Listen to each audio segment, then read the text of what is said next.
deadly riots over the government's plan to avoid defaulting on its loans. Is that the unemployment keeps rising, and it has to keep rising just because we have an excess supply of goods, which is this is all borrowed money that our and that kids debt is owned by banks in other countries. about $1 trillion Spilling in over bonds. M-O-N-E-Y in the form of a convenient personal loan. Filter cigarette that delivers the taste and 45 malt liquor. Are you hot? planning to bomb Iran. Sanctioning terror attacks in Iran. And there's Armstrong.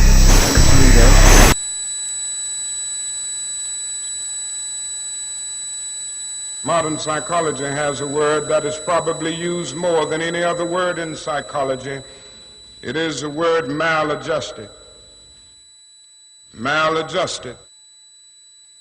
I would like to say to you today that there are some things in our society and some things in our world for which I'm proud to be maladjusted. And I call upon all men of goodwill to be maladjusted to these things until the good society is realized.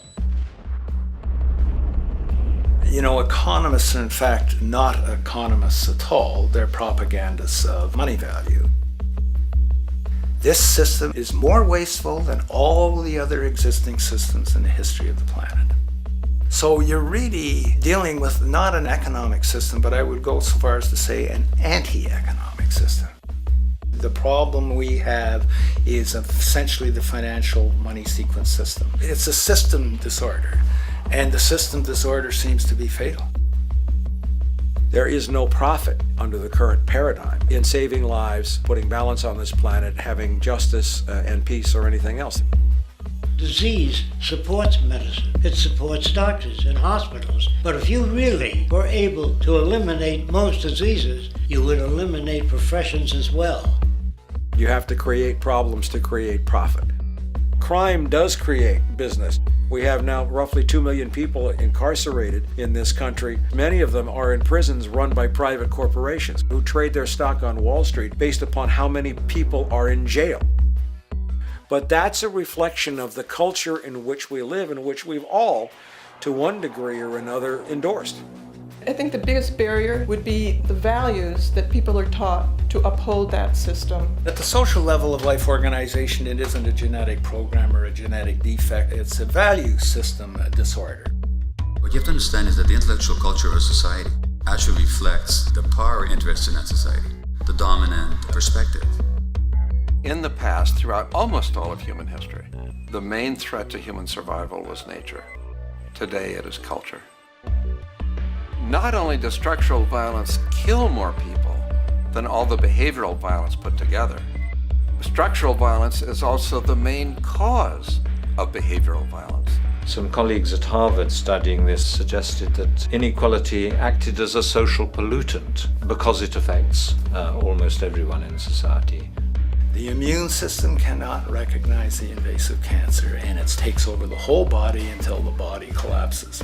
And we're in that spasming, collapsing form now. So the system has to be corrected, not print more money and give it to banks. That doesn't deal with the problem. Every level of life organization and life system is in a state of crisis and challenge and decay or collapse. The problems that we have today will continue to go on. This will never go away within a monetary system. It's clear that we're on the verge of a great transition in human life. That what we face now is this fundamental change of the life we've known over the last century. There has to be a link between the economy and the resources of this planet, the resources being, of course, all animal and plant life, the health of the oceans and everything else. This is a monetary paradigm that will not let go until it's killed the last human being. The in-group will do all it can to stay in power. And that's what you got to keep in mind. They'll use the Army and Navy and lies or whatever they have to use to keep in power. They're not about to give it up because they don't know of any other system that will perpetuate their kind.